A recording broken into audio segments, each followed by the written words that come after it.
Howdy folks, welcome to the Daily Coin. My name is Rory and today is Tuesday, May the 16th, 2017, and I have one of the foremost authorities on what's happening in the East and how it relates to the West. He's an author, he's a great analyst, and a person that I like to call a friend, Mr. Jeff Absolutely. Brown. And of course, I'm speaking about Jeff Brown from China Rising. Jeff, welcome back to the show. Well, the friendship is mutual and the respect is mutual, and I love the Daily Coin, and I love getting your email every week, and I'm really happy to be on the show today because there's something very, very exciting to talk about that just happened in Beijing, and I know you want to share it with your fans out there. Absolutely, we're going to dive right in. So, it's nice to have some good news for once. It really is. I mean, I was reading an article earlier this morning, Jeff, while you were sleeping. Yeah, well, actually, I got up an hour ago. I was so excited I couldn't go back to sleep. Well, this was several hours ago. Okay. But, and Jack Ma, the founder and CEO of Alibaba, Yeah, and Xi Jinping both have made these statements over the course of the past few days that just it's amazing that people in these positions of power, and they're real power. I mean, Alibaba is much larger than Amazon, and Xi Jinping is the president of a country that could swallow the United States whole without much. It's the size of much effort. Yeah, I mean, it's the size of 10 cities in China. I mean, seriously, and yeah, it's but it was really incredible to read that there are people that are still human and that actually believe in the sanctity of the individual.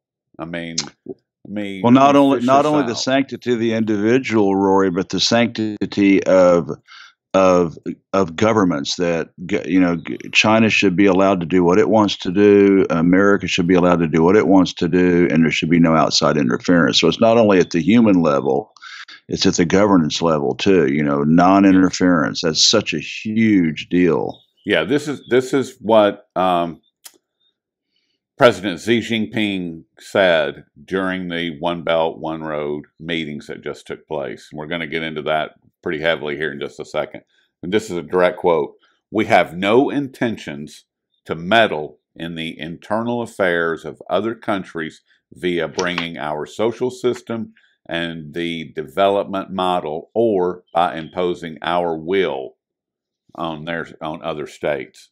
I mean, so when I read that, it's like, okay, they just want to conduct business with other countries, and they're not really concerned with their internal affairs, and they're not going to impose, China's way on whatever they're doing, whatever country it is. And not only that, Rory, but the West is so used to, for 500 years they have basically stolen the planet Earth and exploited the world's peoples and their natural resources, and the West is so used to just being 10 for me, 1 for you, 10 for me, 1 for you, and tilting the laws and writing the laws and basically tilting the world's roulette table towards the West in their favor, that they can't imagine a country like China actually believing in win-win cooperation. That both sides can actually benefit, and both sides should benefit. I mean, right. She has said that numerous times. They want everybody, the big and the small, the rich and the poor, to all benefit. And America and the West is in total. They can't imagine a world leader thinking like that and acting like that because they don't. Right, and I don't think that they can't conceive it It's that it would pull the veil back a little bit, and it would pull the veil back more than what they want to expose, as far as the corruption and the lies that are the U.S. and the U.K. in particular, because Mm-hmm. the relationship goes back to the early to mid 1800s, when the Opium Wars began, and Mm-hmm. the whole that whole rape and pillage of China uh, just was it became a fever pitch, by the end of the Mm-hmm. 1800s, and Absolutely. they stole outright China's entire silver stock, Mm-hmm. and We've talked left about that them. before. Yes, we have, and they left the country. 25%, a nation the size of China, 25% were left with a drug addiction that's really hard to break.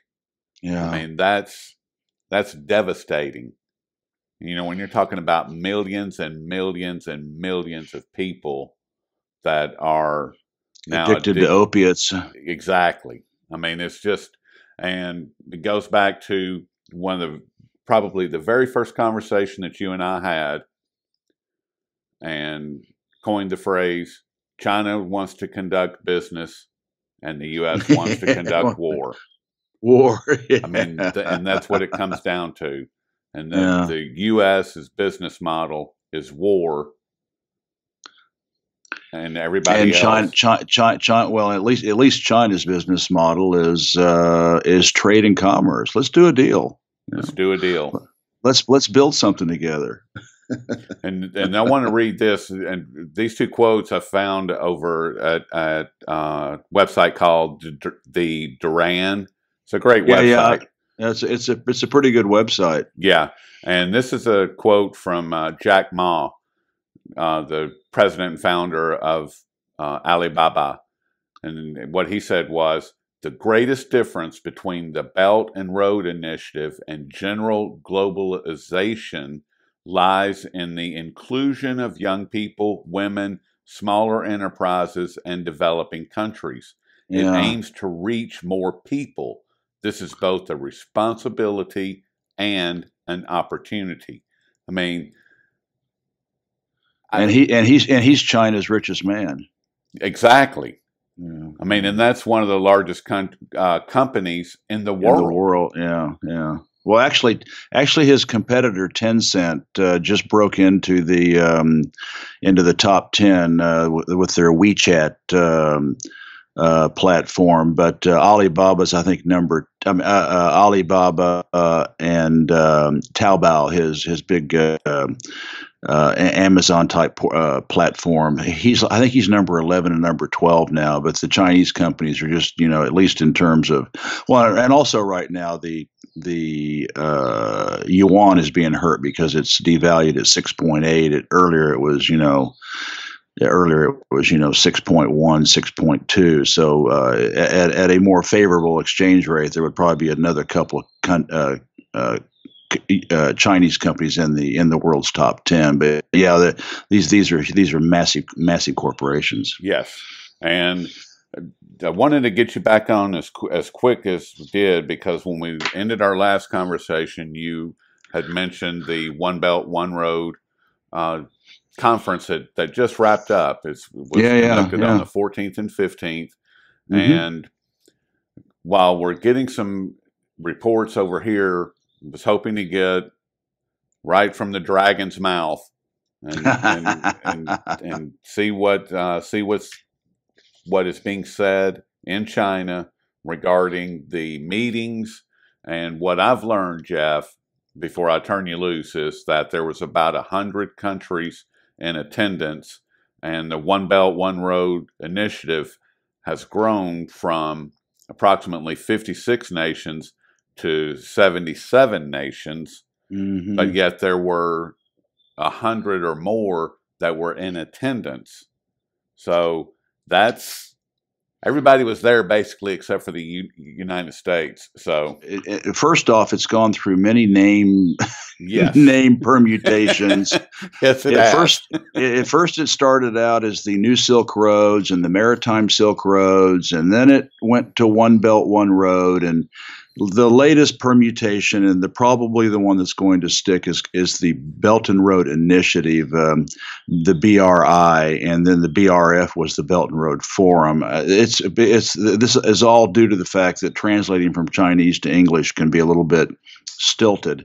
So from now on, let's call it. And OBOR sounds kind of like an Arnold Schwarzenegger, Arnold Schwarzenegger, cyborg movie. So let's stick with Belt and Road, just BNR, Belt and Road.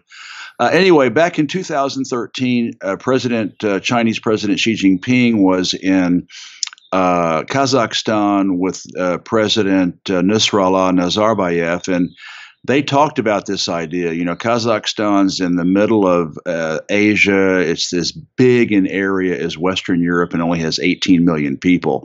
So if you can imagine a country the size of the eastern United States with 18 million people, what is that like? I don't know. Wow. In Indiana or Pennsylvania or something. I mean, it's like there's nobody there, and he's isolated and landlocked. And they came up with this idea of the new Silk Roads, going back to thousands of years, when the Romans and the Chinese and the Russians, the ancient Russians and the Chinese, and the Germans and the Chinese, and the Vikings and the Chinese, and the Iranians, the Persians, the Egyptians, they were all trading with China, even before Christ was born. Yes. And so she came out and made this announcement in 2013. And what is so stunning about this is how fast it has happened.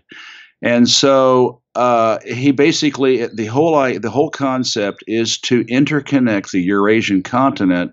Then they later added Africa with not just trains, but ports, satellites, fiber optics, gas and oil pipelines, highways, airports, total connectivity from Lisbon, Portugal, on the Atlantic to Iran and the Persian Gulf, in the Near East, and then Africa, which the Chinese have been trading with for hundreds and hundreds and hundreds of years, all the way down through Indonesia, Oceania, Vladivostok on the east coast of Russia, all the way down to the tip of Malaysia, with Singapore. So this massive grand vision represents 60% of the world's people and over 30% of the world's GDP. And so pretty grandiose, huh? I mean, it's pretty. Yes. It's a massive, massive vision, and then in late 2014, Xi Jinping and the Chinese government said, "Well, we need a bank," and so they created the Asian Infrastructure Investment Bank, the AIIB. The Chinese have got money. They pumped $100 billion in capital into it. And voila, it is now bigger than the Asian Development Bank, the World Bank's Asian Development Bank. And this whole, and then when you throw in China's Development Bank, China's Exim Bank, and China's Investment Corporation, this is bigger than the World Bank and the IMF, and with no political strings attached. That's the key. Unlike the IMF and the World Bank, which go in and plunder weak countries' resources, like Greece and Venezuela, many others. They're not out to plunder. They're out to do business. And so this thing has just kind of built up steam. It's been. I'm glad to hear there was at least a few reports. Googled on Yahoo, or that sounds weird. Anyway, I Googled on Yahoo. I searched on Yahoo, and Belt and Road Forum. and Yahoo.com, the American search engine, one article came up. One article on the Belt and Road Forum came up for the entire planet, and it was a scathing, demagogic piece of garbage from CNN, trashing the forum, for allowing North Korea, for the Chinese, for allowing the North Koreans to come and turning it into a diabolical plot. And so I see almost a total blackout and total censorship in the West. So I hope your listeners can profit from this show. It is truly, when you add it all up, and he just threw in the Chinese at the end of the forum, threw in another $124 billion into the pot. And so and then also for your gold bug fans out there, they have created a Silk Road's Gold Fund. We've also talked about this. Yep. Where they've 16 billion. I mean, when you're throwing numbers around like the Chinese, it doesn't sound that big, but still $16 billion dollars. And it is to use to develop gold and precious metal commerce along the Silk Roads. And this was a big deal for the countries that are landlocked, like the stands, Afghanistan, where the Chinese have the biggest investment in mining in Afghanistan. So this was to help these countries, and Russia, which is the second biggest miner of gold after the Chinese, to help these countries develop their gold commerce. So when you add the whole thing up, it has already been calculated, not by the Chinese, but by Western sources, that already since 2013, the Belt and Road Initiative has created $957 billion in economic activity. Rory, that's $1 trillion. Yep. And it's going to, and basically what's going to happen is when you leverage this money that they've put in, it's going to create approximately $1 trillion of economic activity a year. Yes. And so this dwarfs the Marshall Plan. I mean, the after World War II, the United States went into Europe, and with lots of heavy anti-communist, pro-American Bretton Woods political baggage, geopolitical baggage forced on the European continent, which was bombed to rubble and destroyed. The United States helped rebuild Europe, but everything had to be manufactured in the United States. It had to be shipped on American ships, and it had to be the money had to be borrowed from the United States, and so it was a very, very political sledgehammer to bring the European Union into line, and nothing's changed to that day. I mean, it's still the lapdog of Washington, and so. The Belt and Road Initiative literally dwarfs the Marshall Plan. It literally, in inflation adjusted dollars, it dwarfs the Marshall Plan. So as I woke up this morning, I was sitting there going, and as this is starting to like sink into my brain. This meeting on the 14th and the 15th of May in Beijing, China, the Belt and Road Forum, I think will go down in history as important, at least as important in terms of driving global economic and trade activity, at least as important as Bretton Woods. I mean, it will rank up there with Versailles, and it will Potsdam. I mean, it will go down in history as one of the defining moments in of the 21st century for sure. I agree. And let me just you said 130 countries showed 130. Up. Okay. Yeah. Wow. 29 heads of state, including, of course, Vladimir Putin and many others I'm not going to name. The 1,500 delegates. By the way, the U.S. at the very and again, this is completely censored in the West. It's criminal. Trump at the very last minute. I don't know if you all heard this, but about 2 days before the summit started, China and the United States signed a trade deal. Remember, Trump went to, Xi Jinping went to Mar-a-Lago a couple of months ago in Florida. They had a private, it wasn't even a state visit, it was a private visit at Trump's residence. And Trump came out all effusive saying, that we have a 100-day plan to level the playing field as far as trade is concerned. And so, and this is no accident, of course. I mean, there's nothing's a coincidence in geopolitics.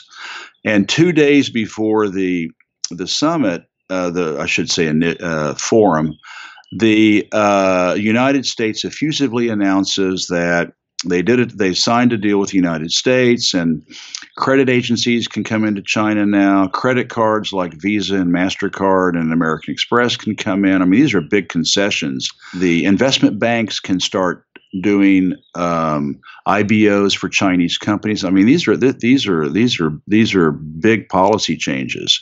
The U.S. beef can now come back into China. I thought, was it Mad Cow? I can't remember what it was, but anyway, it's been banned for quite a while. And the only thing that China got out of it is that they could export cooked chicken to the United States. So it was a very one-sided deal in favor of the United States. And I'm sure that probably got almost no press in the States, but still, it was a big deal and a feather in Trump's cap.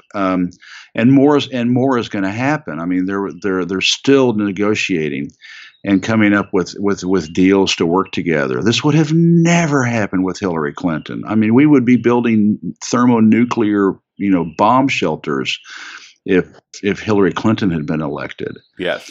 And so right at the last minute, like 36 hours, maybe 48 hours before the summit started, Trump announces he's sending his special representative, a guy named Matheson or Matterson. He wasn't even Department of State, because Trump knows the Department of State is just infected with Obamites and Bushites and Hillaryites and Clintonites, and it's just a nest of Western, of vipers and empire and hegemony and war.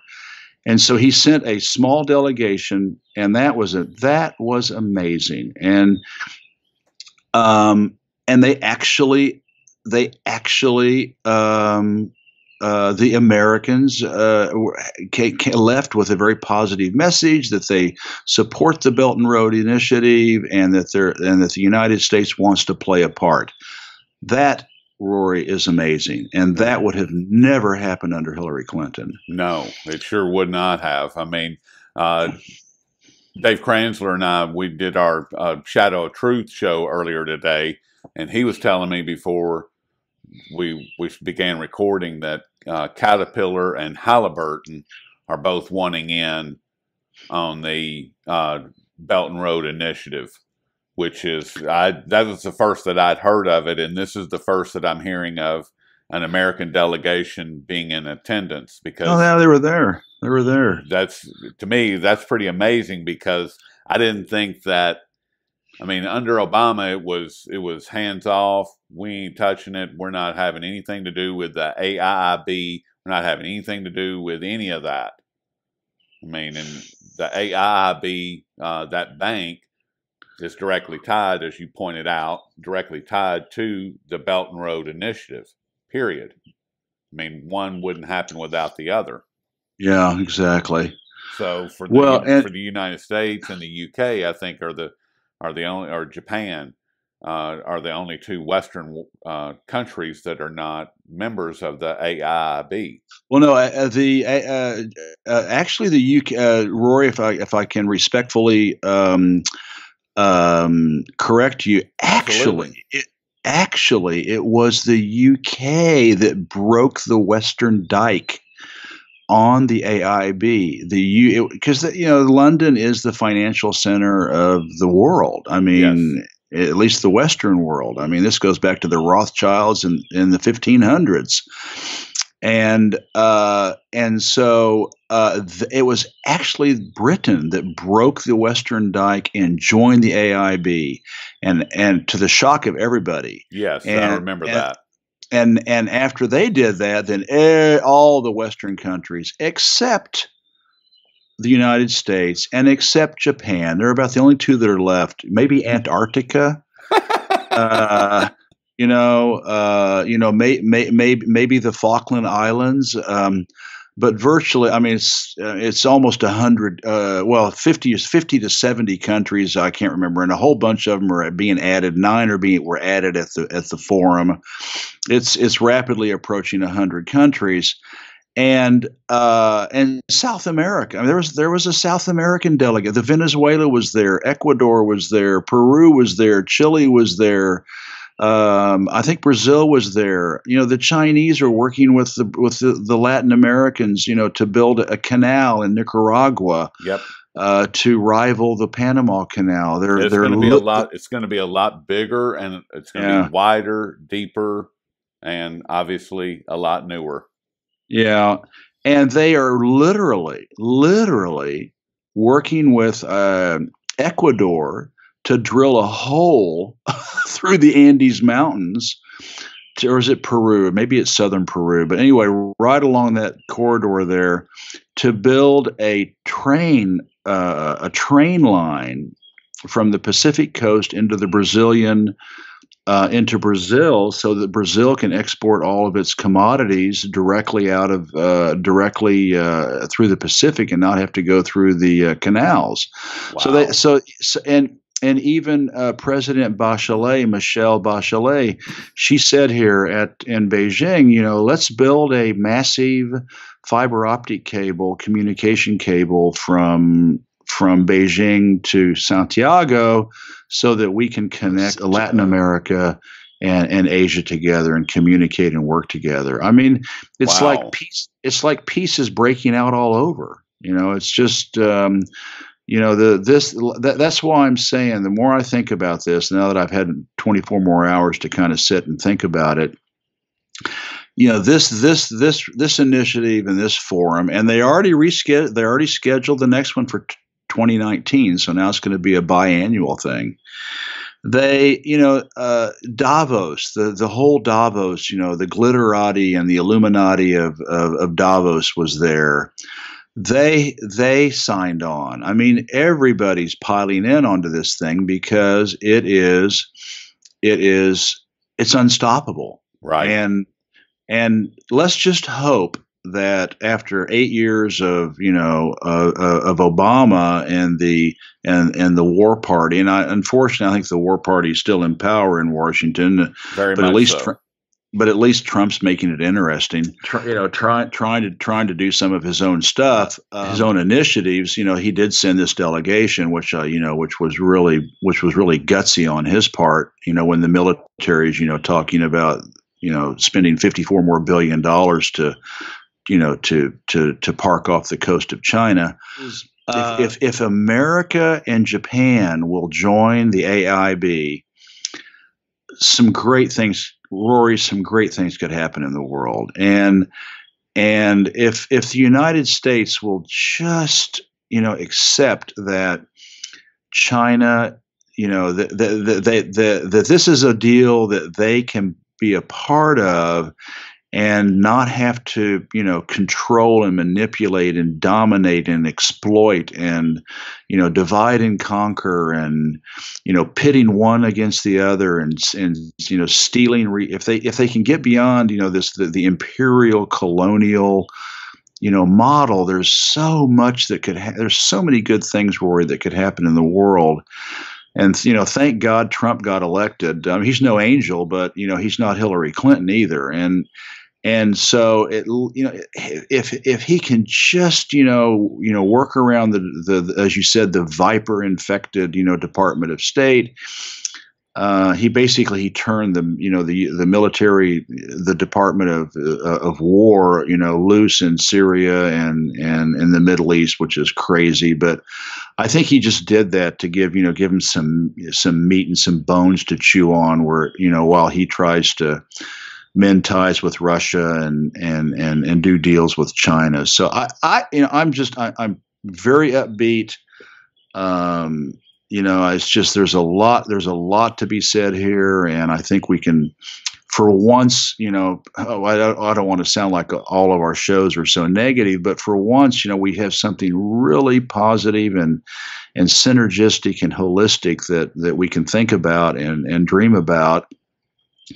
And we can thank China and President Xi Jinping for their global leadership. Yes, I agree. One thing that I want to bring to the table, and in Beijing and Moscow, they're opening up gold markets for the specific purpose of helping the other BRICS nations and Mexico. Some more investigation on that. And so for our next interview, I'll have some information about the Silk Road's Gold Fund and where that money's going. And maybe we can have a more gold focused interview next time. That'd be great, because that's a pretty big deal. I mean, my personal view is, and I've said this for forever, they're not acquiring all this gold to make more coins and to make more trinkets. They're not. It's not the goal. And also, you wouldn't have all of these. There wouldn't be these new markets coming online in Beijing and Moscow in particular that are tied to the BRICS. And now you've got BRICS, you've got the Shanghai Cooperation Organization, you've got the Eurasian Economic Union, you've got the Belt Road Initiative. You have all of these different consortiums, and at the anchor on each one of them is gold. Every one of them. Yeah. And they're all gold centric. They're all they believe in gold. They know the value of gold. They understand that gold works, and that criminal Rothschild's based banking systems do not. They understand that. So and I find it curious that Japan and the United States are the only two Western countries that did not join the AIIB. Yeah. And they're both basically owned and operated by the Rothschilds, both the United States and Japan. Yeah. I mean, that's. You know what? I actually think that with Trump in office, I predict that they will eventually. I predict that the only reason that Japan is not is because Japan does what the United States tells it to do. It has actually zero independent foreign policy. Europe has zero foreign independent policy. It's just all Washington driven. And I predict that, the UK's already joined. I think France has joined. Yes. Spain has joined. They've all joined.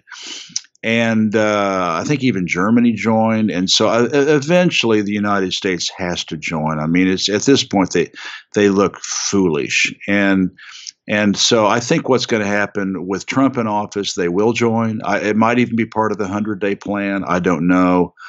But more stuff's going to be coming down the pike this summer. Trump's team is meeting regularly with Xi's team. They've got different bureaus, financial bureau, trade bureau. Good. Trump has really put in a good team, to work with the Chinese. And I think Trump, being just a good old fashioned, businessman, knows a business opportunity when he smells it. And China obviously smells really, really sweet. And so I think some good things are going to happen in the next year. I'll check out. Well, let's do a more gold centric interview next time, and I'll see what I can dig up about all the stuff that we just talked about here at the end, we'll have a good one about gold. All right. Well, and to wrap this whole thing up in a minute or less, Jeff, Describe the Belt Road Initiative. Belt and Road Initiative. It is a global game changing initiative. It is a dream. It is a global dream. I mean, it could be a world dream for everybody, not just the Chinese, but the West, to actually have a 21st century that is fairer, more just, more equitable, more peaceful, and with less war and hopefully no war. This is a vision that is changing the world as we know it. Although you would not know that in the West because of all the blackout and the intentional blackout and censorship of the Belt and Road Initiative and the Forum. But it is a wonderful opportunity, and everybody should get informed and learn about it and talk about it and promote it as best as they can. And by golly, if I were a business in Nashville, Tennessee, I'd be looking at some way to figure out how to work with Jack Ma. I mean, no, but he said he wanted to create 1 million jobs. He wanted to create 1 million jobs in the United States. Oh, wow. And he wants small businesses in the United States to get on to Alibaba, onto Taobao, and start selling in China and all over the world. So everybody should, kind of get out of the dumps, get out of our, deep funk depression about Western hegemony and Western imperialism and, Western war in Syria and Yemen and Libya and Afghanistan and Iraq and everywhere else, and get smart about the Belt and Road Initiative and try to and for all of us to try to make it work for us. Well said. Well said. I mean, I hope that we can. I hope that Belt and Road Initiative does everything that you just described. I think that our world is war-torn at this point. I think people are sick of it. I think that's what we're seeing across the United States, throughout Europe, with the uprisings from the people, with the Brexit, with Trump being elected.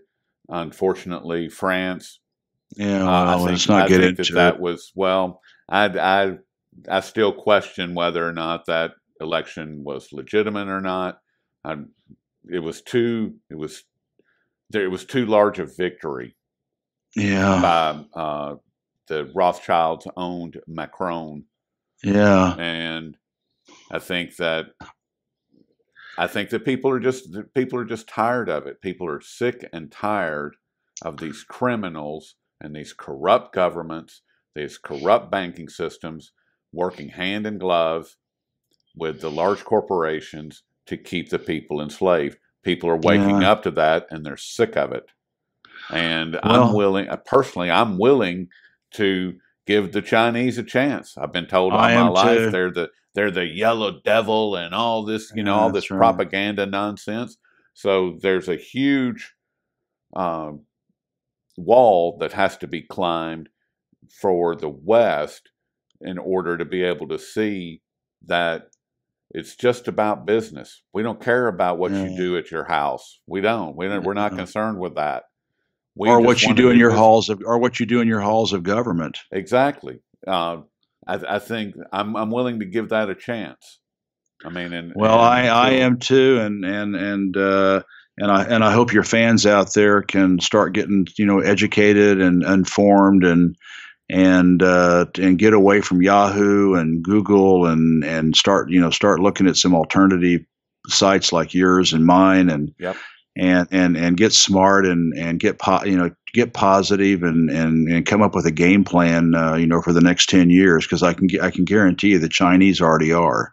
It's already unfolding. That's right. We've been speaking with Jeff Brown, and you can find all of Jeff Brown's work over at China Rising. Or is it just China Rising? China Rising.punto press.com. And please put my hyperlink in the article. And we didn't even mention it, and I don't want to. We'll talk more about it later. But my third book, my China trilogy is complete. My latest book, China is Communist. Damn, it just came out this week. And so there's three books to buy about China and get smart. And that includes the Belt and Road Initiative. So thank you for having me on, Rory. It's always a pleasure. And let's do another one that's more gold focused about Dubai and Moscow and Beijing and Kazakhstan and the Silk Road's Gold Fund next time. Absolutely. And yes, and I apologize, Jeff. You are a great author. You have a collection of books that are written from a Western perspective regarding what's happening in the East. And you present information that you're not going to find anywhere else. I mean, the forward to your previous book was written by Pepe Escobar, which is Yeah. a personal. He's a hero of mine because he's a journalist that he's a take no prisoners type of journalist, in my opinion. I love his work. I seek it out, just like I seek out your work. And well, thank you. I'll seek out yours too. I get your email every week. it's well, I'm not going to take up any more of your time, and I certainly appreciate all you've given us today, Jeff, and all your great insight. And I look forward to speaking with you in the not too distant future. Hey, thank you, Rory.